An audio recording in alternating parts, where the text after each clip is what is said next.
Never let a crisis go to waste. While the world tries to band together and survive through the COVID-19 pandemic, there are always opportunists out there scheming to take advantage of the situation. Today, I want to talk about a report made by a journalist from the Global News by the name of Sam Cooper. The piece was titled, United Front Groups in Canada Helped Beijing Stockpile Coronavirus Safety Supplies. And immediately I thought, oh my, another juicy scoop on how China is scheming to take over. Cooper's report describes a scenario where China had conspired with all the overseas Chinese to purchase personal protective equipment from all over the world. Their plan was to have every Chinese person living overseas purchase personal protective equipment from all over the world at a low price, send them off to China. China would then stockpile these supplies, fight off the pandemic, and sell the rest of these supplies at a higher price. That's pretty scary stuff, eh? And very sinister indeed. I'd even venture to say that it really takes a messed up person to think of something like this. So, how credible is this report?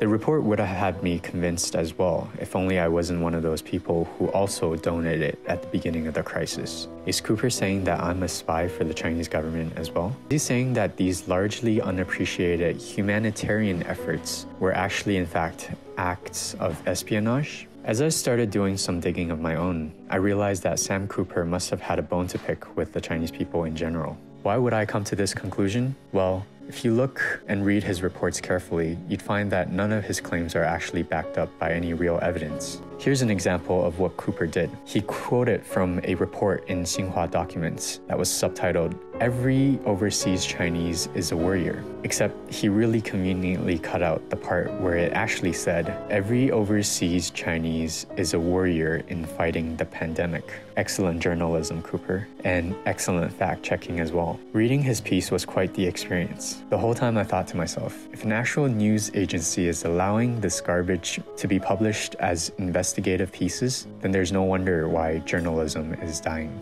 At the beginning of the crisis, while people like Cooper watched as Wuhan fell to the pandemic, other Canadians got up and off of their asses and tried to help. Instead of thanking these people who actively donated and helped fight the initial waves of the pandemic, Cooper is actually telling us that these people are spies. Since a large percentage of the people who donated personal protective equipment to China are people of Chinese descent, and rightfully so because they may have family and friends who were actively fighting the pandemic, Cooper is actually saying that these people are also spies, all of them. Every single person of Chinese descent are potential spies working for the Chinese government. Why else would they perform acts of altruism? Cooper doesn't get it, and people with his mindset never will. At the time, most people did not expect COVID-19 to progress into a global pandemic, and I was one of them. I thought it was terrible that people are dying, and I wanted to help out. I'm a proud Chinese Canadian looking to do what I can to fight this global pandemic. There's tens of thousands of people just like me looking to make minor contributions, and this is what we get. We have no idea what the Chinese government is doing, but here we are, caught in the crosshairs because we were trying to do good. When faced with COVID-19, we the people should look to put our efforts together in fighting this global pandemic. This is not the time to shift blames and stoke up conspiracy theories, especially in this case, a conspiracy theory that targets a specific ethnic group. If there's one lesson that all of us should have learned from recent history, it is to beware of scapegoating minorities. The motivations and intentions behind these deliberate acts are rarely benevolent in nature, and we've seen the direct result of what that could lead to.